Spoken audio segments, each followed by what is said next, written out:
Vai fazer um penteado hoje, que hoje é quadrilha. Você fique quieto, porque se teu cabelo tá feio, tá alinhado. Deixa eu só dar uma massageada aqui. Deixar esse penteado bem que fica legal. Teu cabelo não pode ficar assim, muito solto não, pra não pegar piolho da tua colega. Olha. Vê se ficou bom. Não, ficou muito puxada a orelha. Pode tirar esse aqui não ficou bom. Mas... Fica quieto, pra não bagunçar o outro lado. Tu gostou desse, ó? Ó, duríssimo, ó. Precisa nem de spray. Urra! Vai, agora vai. Como é que tu quer? Quer rabo de cavalo?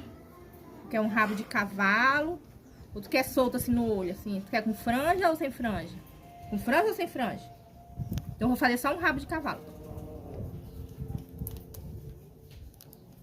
Pão, pão.